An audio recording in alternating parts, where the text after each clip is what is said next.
we got to control the trolling, bro. Mm. That's what I got. I'm like, bro, we got to control the trolling because when this family called me, I didn't believe nothing they said because you got the death year wrong. You telling me it's our little secret. The police that told us. But ain't no motherfucking police go tell you when they finna go arrest nobody, no fucking body for no fucking murder. Get the fuck out of it. And then you text me asking me for money and shit like this right after.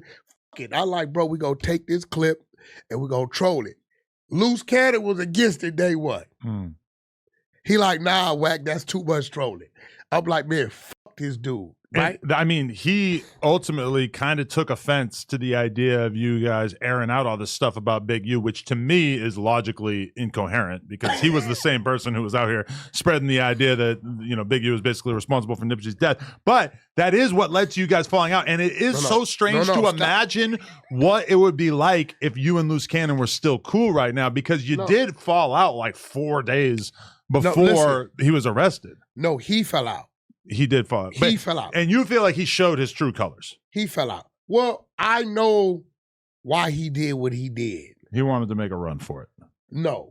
Get up out from under. It was something totally different. I know why he did what he did. I know why he did. It's a backstory to that, right? Really? But what's funny is I knew he was going to do that. Like I told my girl, okay, this is supposed to be this. It's not going to be that. He's going to find a reason to do something. What? I don't know. Right? Because remember, you remember what Flacco told him when he called in? Where did Wack go at you at? If Wack 100 would have went at Luce Cannon, that shit would have been everywhere. If you had actually attacked him. Yeah. So when he called in saying Wack ran content on me, they like, what the fuck are you talking about? Where? They're asking him. Right. So he got to a point to where he's like, the shit he said wasn't making sense. In the full spectrum of Wack running content on you, what you actually did was really almost nothing. Yeah, so he took something and tried to make it something. And you know, nephew running this shit, whatever. I just put some money on his books the other day, right? He calls me every fucking day, right? So, okay, three different media strategies that we've seen throughout this. Big U. Yes, he did make the stupid video before he got locked up, which got him an additional charge. But since he's been locked up, haven't heard anything from him. Brick Baby called into the news. I had a brief conversation with him off air, stuff like that, but hasn't really volunteered any information that seems like it would be of use. Let's talk about some more bullshit. But Luce Cannon is seemingly appearing on any podcast that will have him and is really saying at least some stuff that seems like it is ill-advised. Yeah, whatever he's doing. What's your attitude on that? Like, are you concerned about how much he is talking, given that he's in a situation where he should be more concerned with fighting for his freedom? I've told him to focus on what's in front of me. Like I didn't, but Luce knows what Luce is doing. It's a method to his madness, regardless of how you see it or how I see it. It's a reason why he's doing whatever he's doing. Why? I don't know why. But he's already, first thing I told him, I'm like, yo, bro, they will send your ass to the hole. My people from the Fed is saying, Wack, tell dude they'll send him to the hole behind the three-way calling to these podcasts. Right? I take a screenshot of it. I send it to his wife. Right? I don't want him to think it's coming from me. This is coming from cats that did time in the Feds. So Luce calls me. What? You know I'm not stupid, right? What? Sharice told me what you sent her. Yeah. Them dudes that been to the Feds telling me that. Right? Okay, hold on. Officer, can you come here? What? Before I call into the podcast, what have I established with y'all? You come and get permission for us. We know you doing it. I swear to God. Wow.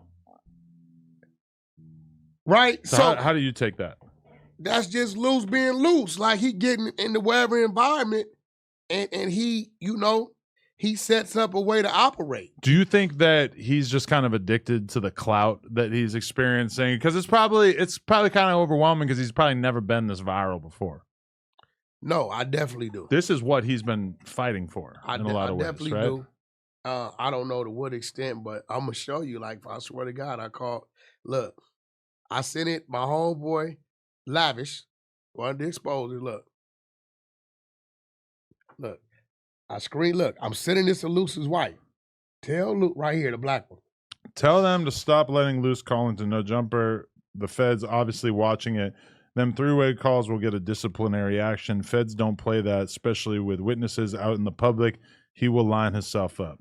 So I sent it to her because I don't want to text it like it's coming from me. Okay. So when he calls me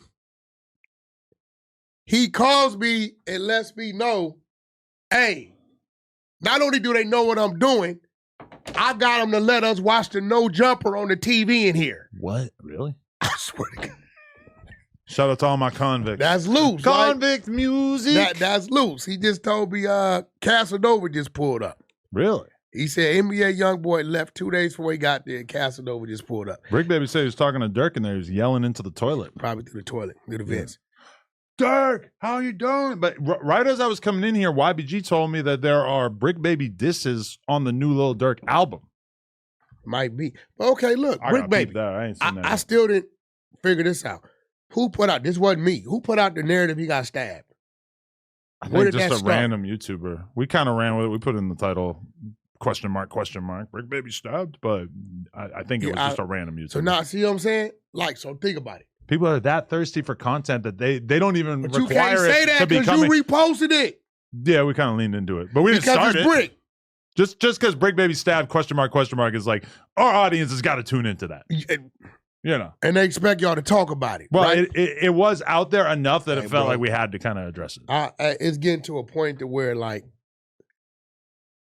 and then other podcasters or bloggers who don't know what the fuck is going on. Have you ever seen a clip about you where it's this dude from fucking Maine somewhere and he just then looked at about 50 different clips and he just then took all the weird shit that different people then said and then he pieces it together like it's him?